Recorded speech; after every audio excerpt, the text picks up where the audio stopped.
Hello everyone, अभी हम देख रहे हैं chapter 4 moving charge and magnetism के ग्राफ। इसमें से बहुत ज्यादा ग्राफ नहीं आते हैं, इसलिए मैं आपको एक कंपैरिजन टाइप का करके बता रहा हूं। ये चैप्टर डिवाइडेड है कि जब एक चार्ज जो है मूव करता है यूनिफॉर्म मैग्नेटिक फील्ड में तब क्या क्या होता है, वर्सेस डिवाइडेड है कि एक कंडक्टर में से जब करंट फ्लो होकर जाती है तो उसके आसपास कैसा फिनोमिना होता है। तो यहाँ पे 1 2 3 4 5 टॉपिक है, वैसे तो 6 है। टोरॉइड और सोलेनॉइड एक ही बात हो जाता है और साइक्लोट्रॉन हटा दिया गया है। जैसे हम देखते हैं कि लॉन्ग स्ट्रेट वायर है, कोई लंबा सा वायर है, पतला सा वायर है, और उसके आसपास आपको पता है कि मैग्नेटिक फील्ड कैसा बनता है, कॉन्सेंट्रिक सर्कल्स की फॉर्म में बनता है। मैग्नेटिक फील्ड कुछ ऐसा बनता है कॉन्सेंट्रिक सर्कल्स की फॉर्म में। अगर वायर ऐसा है तो फील्ड उसके परपेंडिकुलर प्लेन में बनेगा। तो उसका जो फॉर्मूला होता है वो होता है B = μ0 I अपॉन 2πr, जहां पे I जो है करंट है जो फ्लो हो रही है इस वायर में से, और μ0/2π आपको पता ही है कांस्टेंट है, और r जो है डिस्टेंस है जहां आप मेजर कर रहे हो।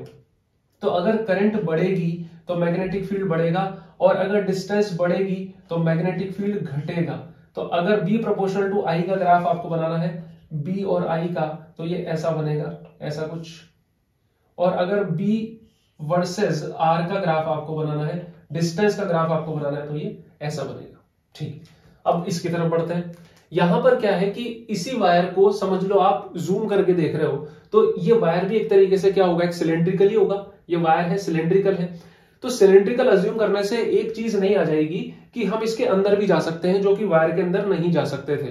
तो अब यहां पर वही गॉस लॉ की तरह हो गया कि magnetic field outside, at the surface और इनसाइड, तीन जगह का हो गया। तो जब आप इस पॉइंट से इस वायर को, इस सिलेंडर को देख रहे हो इस पॉइंट से, तो अगेन इस सिलेंडर को आप एज अ वायर ही कंसीडर कर सकते हो।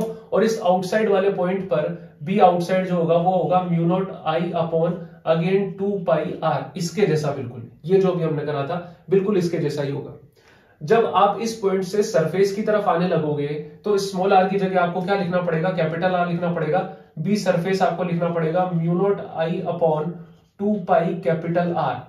अब ये कैपिटल R होने में कैपिटल R है, बड़ा दिख रहा है, लेकिन हम जानते हैं कि कैपिटल R जो है छोटा है स्मॉल r से, क्योंकि स्मॉल r वाला पॉइंट बहुत दूर है इस कंपैरिजन में। तो इसका मतलब सरफेस पे जो है आउटसाइड से क्या होगा, ज्यादा मैग्नेटिक फील्ड होगा। जैसे जैसे आप इस कंडक्टर के पास आओगे वैसे वैसे मैग्नेटिक फील्ड आपको बढ़ता हुआ फील होगा।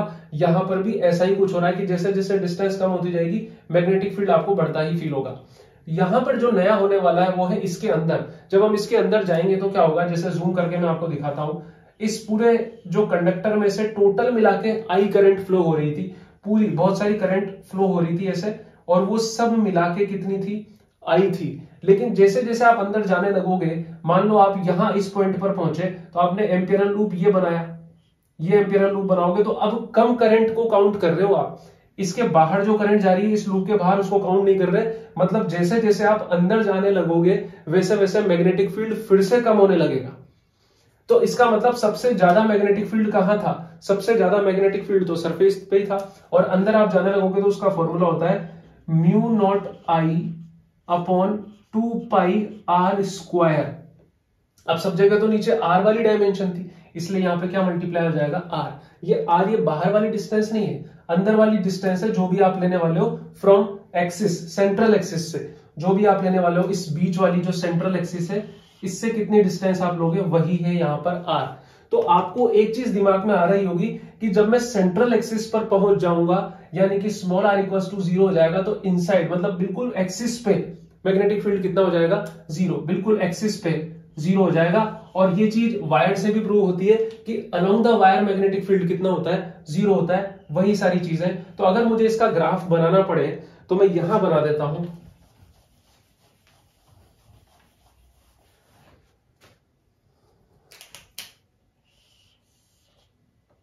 देखो आउटसाइड जो है वो बिल्कुल पहले वाले की तरह है, सरफेस पे मैक्सिमम है, अंदर जाते जाते कम हो रहा है। तो यहां देखो कि μ0/2π कांस्टेंट है, करंट कांस्टेंट है r²। तो चेंज किसके अकॉर्डिंग हो रहा है, मैग्नेटिक फील्ड r के अकॉर्डिंग। मतलब जैसे जैसे r बढ़ने लगेगी, ये r बढ़ने लगेगा, आप ज्यादा करंट को काउंट करने लगोगे, ये लीनियरली इंक्रीज होगा B proportional to r। Then ये सरफेस पे आके क्या हो जाएगा, मैक्सिमम जिसकी वैल्यू होगी μ0 I upon 2π capital R। Then again ये कम होने लगेगा B inversely proportional to R वाले रिलेशनशिप से। ये होगा जब small r equals to capital R होगा, ये small r less than capital R और ये small r greater than capital R होगा। ये डिस्टेंस और ये मैग्नेटिक फील्ड, ये रिलेशन होगा। अब इसकी तरफ बढ़ते हैं, सर्कुलर कॉइल की तरफ। इसको मिटा देता हूं मैं।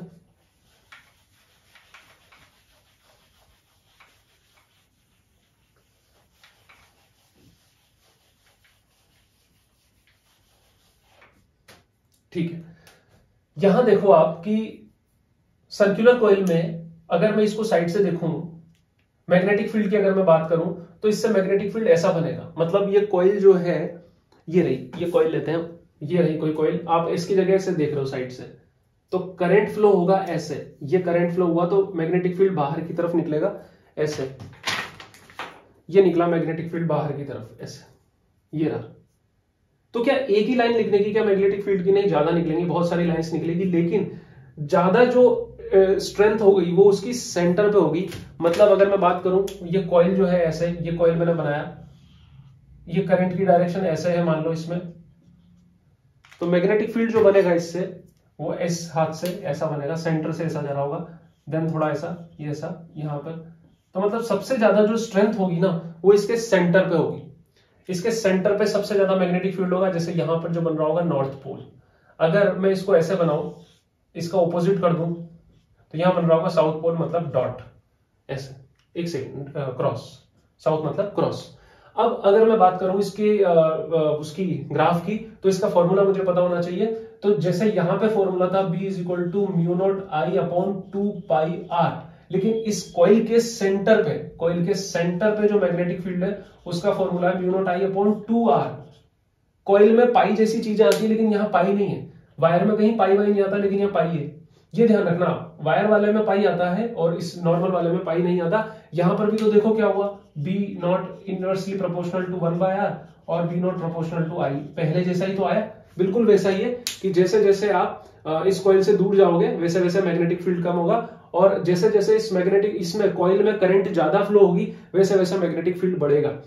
इसमें और इसमें एक डिफरेंस है कि यहाँ पे नंबर ऑफ लूप्स आप बढ़ा सकते हो। यहाँ पे कॉइल में नंबर ऑफ लूप्स बढ़ाते जाओगे, n लूप कर दिया तो यहाँ पे जो मैग्नेटिक फील्ड होगा वो हो जाएगा n times of mu not I upon 2r। तो मतलब यहाँ पे जो मैग्नेटिक फील्ड है वो proportional to number of loops भी होगा। ये एक एडिशनल आया, ये प्लस है यहाँ पे, ये एक नई चीज है बस। तो कई बार आपको डायरेक्ट नॉर्मल ग्राफ ना दे के क्या ग्राफ दे दिया जाता है, मैं आपको बताता हूं। ऐसा कुछ ग्राफ दे दिया जाता है कि हमें पता है यहाँ सेंटर पे सबसे ज्यादा मैग्नेटिक फील्ड है, इस सेंटर पे सबसे ज्यादा मैग्नेटिक फील्ड है, उसके बाद धीरे धीरे इस रिलेशनशिप से मैग्नेटिक फील्ड खत्म हो रहा है, तो ये ऐसा दे दिया जाता है ऐसा। ये हुई डिस्टेंस और ये हुआ मैग्नेटिक फील्ड। यहां पे मैक्सिमम है, धीरे धीरे क्या होता जा रहा है, कम होता जा रहा है, ऐसा दिया जाता है। यहाँ पे कम होता चला जाएगा, बिल्कुल कम हो जाएगा, जीरो हो जाएगा, और यहाँ पर भी जीरो हो जाएगा। यहाँ पे मैक्सिमम होगा, इधर और इधर सेम होगा, बस पोलैरिटी का डिफरेंस होगा। अगर इधर नॉर्थ है तो उतना इधर साउथ है, बिल्कुल एग्जैक्टली सेम होगा, एग्जैक्टली सेम अमाउंट में, अमाउंट में जितना इधर है इतना इधर है, बस पोलैरिटी का डिफरेंस होगा। चलो बढ़ते हैं आगे।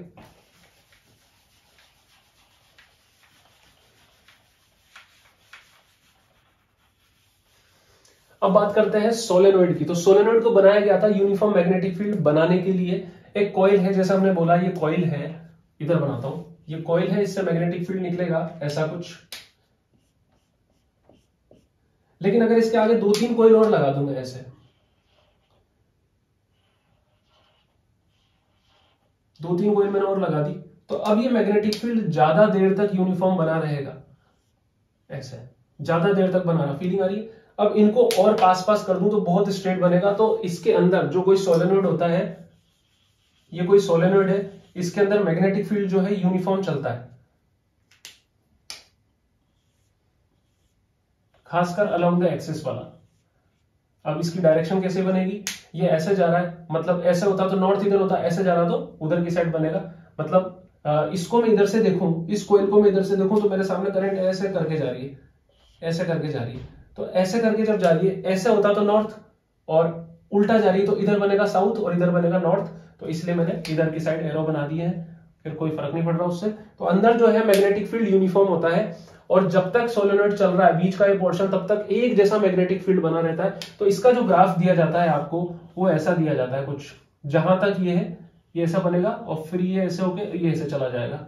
ये बताता हूं ऐसा क्या हुआ, ये डिस्टेंस और ये मैग्नेटिक फील्ड। तो जब तक सोलेनोइड चल रहा है प्रॉपरली तब तक मैग्नेटिक फील्ड कांस्टेंट बना रहेगा और उस मैग्नेटिक फील्ड की वैल्यू होती है B equals to mu not N I. N जो है नंबर ऑफ लूप नहीं है, लूप डेंसिटी है, मतलब number of loops per unit length I ये होता है।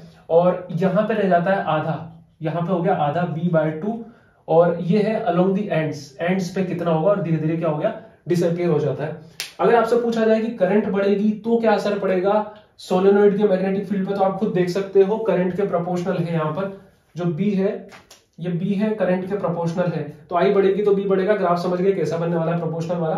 अगर आपसे बोला जाए कि लेंथ का क्या असर पड़ेगा, लेंथ का, तो लेंथ के लिए ये वाला फॉर्मूला काम में लेना है नंबर ऑफ लूप्स कांस्टेंट रखते हुए। मतलब जैसे समझो कि आपके पास नंबर ऑफ टर्न्स तो 10 ही है, लेकिन एक सोलेनोइड आपने बनाया 1 सेंटीमीटर का, मतलब कितनी डेंसिटी होगी टर्न्स में, और एक सोलेनोइड आपने बनाया 1 मीटर का, लेकिन लूप्स वही 10 ही है, तो कितनी कम डेंसिटी रह जाएगी, तो मैग्नेटिक फील्ड भी कम होगा। तो लेंथ के इनवर्सली प्रोपोर्शनल हो गया। देखो ये लेंथ के इनवर्सली प्रोपोर्शनल है अगर लूप्स कांस्टेंट है, लेकिन अगर लूप डेंसिटी कांस्टेंट है, एन कांस्टेंट है, तो फिर लेंथ जितनी बढ़ती जाएगी उतनी अच्छी बात है। तो सोच समझ के करना वहां पर इस तरह की चीजों को। ये हो गया इधर। उसके बाद हम बढ़ते हैं moving charge inside a uniform magnetic field. तो इसका फॉर्मूला होता है जब एक मैग्नेटिक फोर्स क्या होता है QV sin theta, QV sin theta. अब यहाँ पे जो क्या है कि जो चार्ज है ऐसे एंट्री ले रहा है, मैग्नेटिक फील्ड ऐसा है अंदर की तरफ, क्रॉस मतलब अंदर की तरफ, तो दोनों में 90 डिग्री का एंगल है, तो साइन 90 क्या हो गया 1, तो QVB sin 90 equals to mv square by R. ये mv स्क्वायर बाय आर क्या है, सेंट्रीपिटल फोर्स। तो यहाँ पे जो मैग्नेटिक फील्ड है सेंट्रीपिटल फोर्स की रिक्वायरमेंट को पूरी कर रहा है। V से V गया, दोनों साइड V है, V से V गया तो V इज इक्वल टू आ गया QRB बाय M, और यहां से R आ गया mv अपॉन QB। अब यहां से देखो कुछ बातें हैं जो समझने की है बहुत ज्यादा।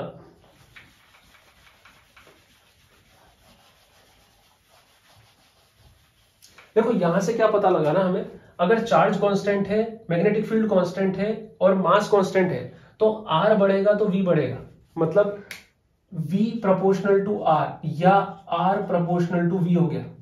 अगर कोई पार्टिकल बड़े चक्कर काट रहा है, बड़ी रेडियस के साथ चक्कर काट रहा है ना, तो उसकी वेलोसिटी ज्यादा होगी, R बढ़ेगा तो V बढ़ेगा, या V बढ़ेगा, ज्यादा तेज वेलोसिटी से एंट्री लेगा तो ज्यादा टाइम लगेगा मुड़ने में, ज्यादा डिस्टेंस खाएगा मुड़ने में, तो R उसका बड़ा होगा।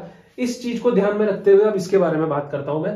देखो क्या सिस्टम है कि ये घूमेगा तो एक सर्कुलर पाथ में, सर्कुलर पाथ मतलब सरकमफेरेंस 2πr। तो अगर मैं टाइम निकालना चाहूं इसका कि घूमने में कितना टाइम लगेगा, तो पूरी सरकमफेरेंस डिस्टेंस हो जाएगी, डिस्टेंस अपॉन स्पीड, ये हो गया, ऐसा है। तो यहां से हम क्या बोल देते हैं ना कि जो टाइम पीरियड है जिसमें वो घूमेगा वो R पे डिपेंड करेगा, मतलब जो पार्टिकल जितने बड़े सर्कल में घूम रहा है उसका टाइम पीरियड उतना ही ज्यादा होगा। नहीं, टाइम पीरियड R पर डिपेंड ही नहीं करता। तो फिर यहां कैसे लिखा हुआ है, आप समझो कि अगर वो बड़ी रेडियस में चक्कर काट रहा है तो उसकी स्पीड भी ज्यादा होगी, तो टाइम सेम ही लगने वाला है, चाहे वो छोटे चक्कर में कर दे कंप्लीट या फिर बड़े वाले में। तो यहां तो ऐसा दे रखा है, फिर क्या करें, तो यहां पर R की वैल्यू एक बार डालो।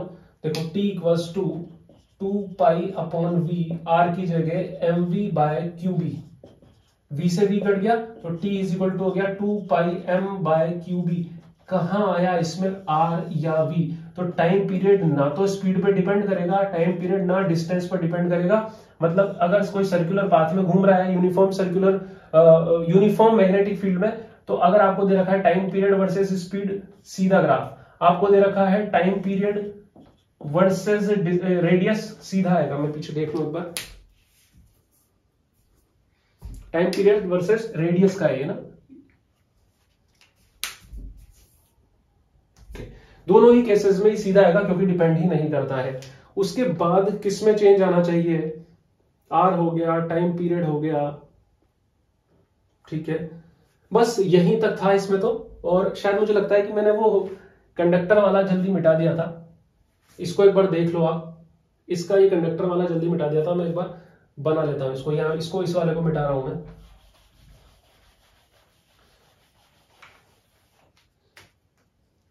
यहां पे जो इस कंडक्टर के लिए बनेगा वो ऐसा होगा, ये सीधा देन ऐसा, क्योंकि यहाँ पर inside R less than R में ये लगेगा mu not I R upon 2 pi capital R square.